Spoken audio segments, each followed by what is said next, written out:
We seem very close to a PlayStation 5 reveal. Many people, rumors, recent trends and news stories point in the direction of a big February event. I collected all of those rumors and tell you why the announcement seems to be very imminent. Plus, let's take a look at a potential dev kit UI that has been leaked. A like on the video would be really appreciated, and let's go. First up, a quick reminder that there is still time to join the giveaway for a 2020 game of your choice on your platform of choice. All you need to do is follow the link in the pinned comment for a chance to win. Be sure you are a subscriber of the channel before you enter, and I will announce the winner on February 1st in an upcoming video. So keep it locked for that, and good luck. Sony will not be at E3 2020. They seem to be done with that whole convention. Like, I don't think that they will ever come back, but we still don't know what they will do then instead of that show. They already noted though that they wanted to attend hundreds of consumer events across the globe,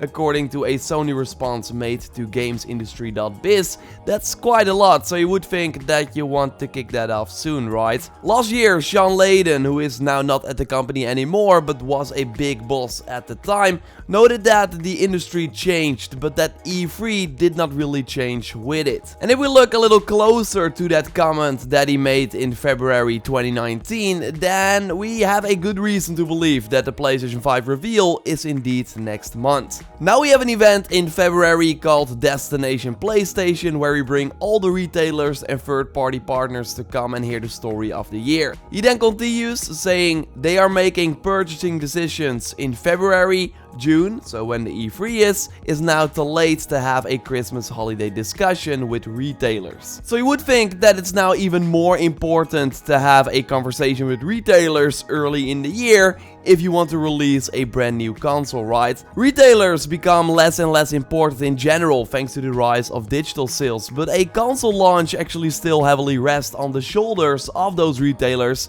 because it's really the only place where you can get them. So it seems pretty important to have some PlayStation 5 info and launch details out there so you can discuss them with the retailers. And what is interesting is that Sony is not hosting this Destination PlayStation event themselves this year, at least according to Mike Futter, a veteran in the games industry. He heard from multiple sources that a major distributor will now host the show instead. He says retailer in this tweet, but later corrects himself.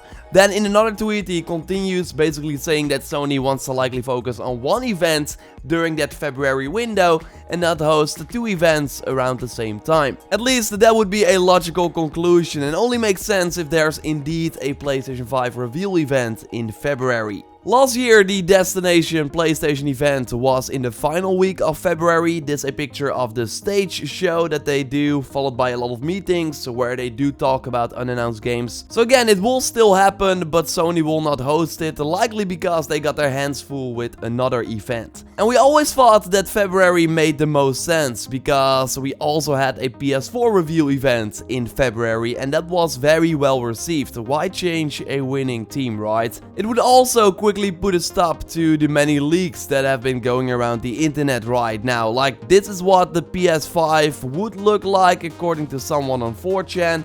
Of course, blurry picture likely means that it's fake. Either way, Falcon on Twitter made a pretty cool render based on this leak, and that does look pretty cool, gotta say. But yeah, it's just speculation. This is likely not what the PS5 will look like. I do think though that they will show the box during the reveal event, especially now that Microsoft has already detailed what the Xbox Series X will look like. Like, we need some sort of flashy video for Sony too. Patrick Lepik, a Vice Gaming senior reporter, seems to be very confident in a lot of Sony news next month as well, so likely referring to a PlayStation 5 reveal event. This was during the recent Waypoint podcast. Probably both next month will be both presumably the Xbox and PlayStation events will not be too far behind one another, would be my guess. So that'll probably both happen next month. I haven't heard much about what Microsoft's going to do, so maybe they'll be quiet till E3, but a lot of Sony stuff next month for sure.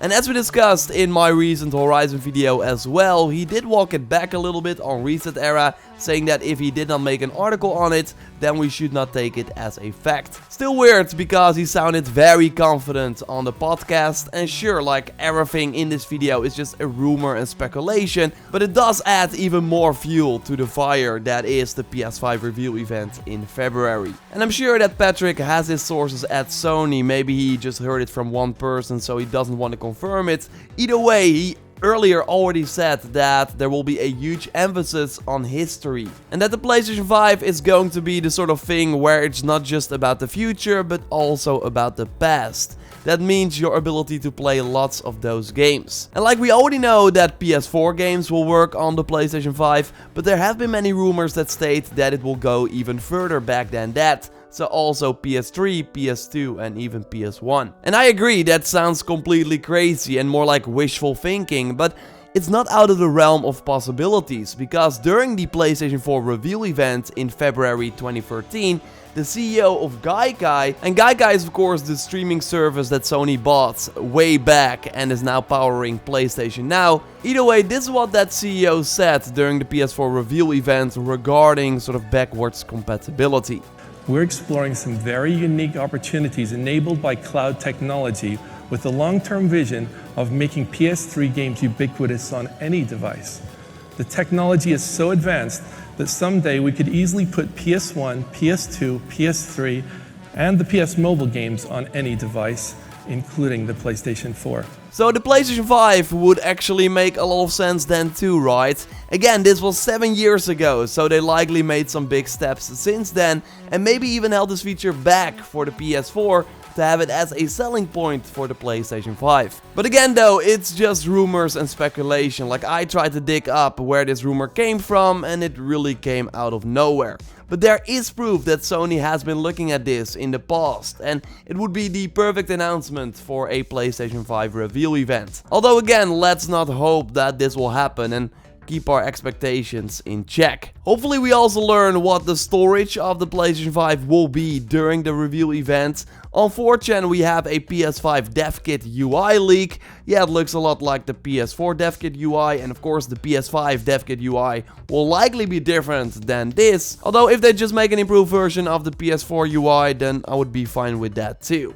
So a big takeaway from this leaked photo is that there seems to be a 1TB SSD inside the dev kit. And I totally think that we should not expect anything more than a 1TB SSD in the launch PS5. Maybe we get even 500 gigs or multiple SKUs. So one with the 1TB and one like sort of entry level with the 500 gigs. I mean, it's super expensive to have an SSD with 1TB already. So that's why I think that a 1TB SSD is likely the max, although I hope that they have some ways to expand that for if you want. We see resume overview news and add-ons for the app or game or whatever this is. And overview is of course already on the PS4, but the news tab could be something new where developers can just straight up share news and updates with the players. Kind of like what we already see on Steam right now. I think that would be a great addition for sure, a logical step as well. And then we see add-ons, and that's basically the PlayStation Store tab that we have right now. And yes, the Decima engine from Guerrilla Games seems to be on this PS5 dev kit, so maybe this is a photo from inside that dev studio or another studio working on that engine, like Kojima Productions of course use the engine as well for Death Stranding. So totally some interesting stuff. If you see some other things or have other inputs regarding this UI leak, then totally let me know. I will leave a link to the photo in the video description. The new Assassin's Creed has also been rumored for a February reveal. This started with Imran Khan, an ex-Game Informer reporter who now appears on the Kinda Funny podcast. And normally like a February reveal is kinda weird, like where are you going to do that? Although this year it could make sense because of a potential PlayStation 5 reveal event. And as we discussed in previous videos as well, some hardcore AC community members also visited the Ubisoft Montreal studio back in mid-November to very likely already take a look at this new game. And the timing for the secret event also makes sense if a reveal is close, because that normally tends to happen. But it could also be that this February reveal was pushed back because of the recently delayed Ubisoft games like Watch Dogs Legion, Gods and Monsters and Rainbow Six Quarantine that are now all coming out somewhere in the second half of 2020. But on the other hand, if Ubisoft has some sort of deal with Sony to highlight the new Assassin's Creed during the reveal event, because it will be a launch title for the PlayStation 5, then I find it hard to believe that they will change that. Either way, exciting times ahead, that is for sure, and hopefully they already start really soon in February 2020. When we know more, I will of course let you know here on the channel, so totally subscribe for everything on the PlayStation 5 and all the games. Like this video to support the channel, and totally check out my previous video on Horizon 2 and how Guerrilla Games seems to be preparing for the return of Aloy. For now, I will speak to you next time, and goodbye.